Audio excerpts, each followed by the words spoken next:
in chapter 2, and these four pillars here represent the four major prophetic passages in the book of Daniel. There are 12 chapters altogether. Some of them are practical, some of them are historic, but these four are very prophetic. You have the second chapter where he talks about a world empire coming into existence. Now, we have referred to it in the past as the revived Roman Empire. In chapter 2, he deals with that, and he says it will follow four previous Gentile world powers. Look at history. Just read any history book. You have the Babylonian Empire, the Medo-Persian Empire, the Grecian Empire, and the Roman Empire having already been in existence in the past. That's what Daniel describes in chapter 2. And then he talks about 10 toes of iron and clay. Well, that happens to be the prophecy yet to be fulfilled, which will be the revived Roman Empire. Here in chapter 7, he talks about a little horn coming out of 10 horns. Now, the 10 horns in chapter 7, verse 7, and the little horn in chapter 7, verse 8. To define that, and people can look back at previous programs we've done to see all about chapter 7. But in essence, again, he introduces those four Gentile world powers, the Babylonian, Medo-Persian, Grecian, and Roman Empire.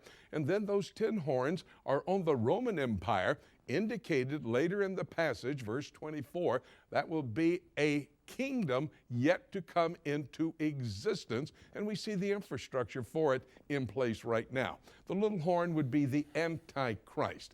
Jesus Christ talked about the Antichrist.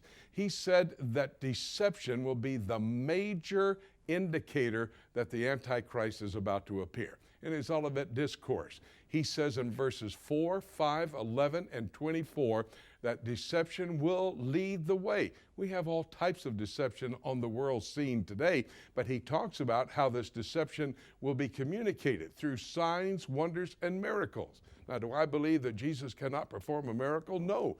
Jesus can do whatever he wants to do. I don't tell Jesus what he does. I simply report to you what he says.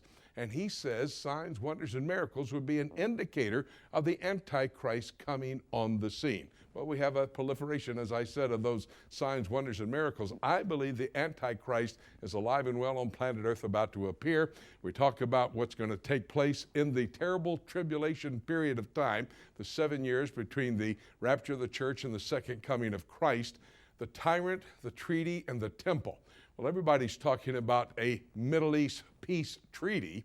And you have, of course, the tyrant, I said, the Antichrist on the scene, and the temple. Well, everybody knows that the Jewish people in Israel are preparing to build the temple. In fact, even the Muslim world believes that the Jews are about to build the temple, because once in a while you'll hear stories coming out of the Islamic world that those Jews are trying to take over the Temple Mount and build the temple. That's an indicator that they believe it's close at hand as well.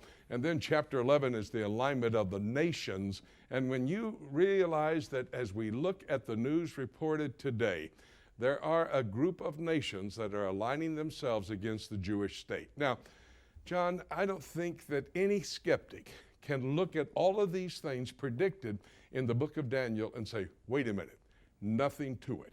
I believe they have to investigate, look into what the book of Daniel is talking about. And of course, when you read the book of Revelation, these 4 chapters in Daniel, chapters 2, 7, 9, and 11, are only pinpointing on that 7-year tribulation period, which John the Revelator wrote 16 chapters detailing what's going to happen there. Everything we see is indicative of the fact the stage is set, the actor's in place, curtain is about to go up. Somebody has to just say, I'm not going to accept anything as it relates to history or prophecy. I'm just going to ignore it all, to not really believe we're living in the days that both the prophets talked about.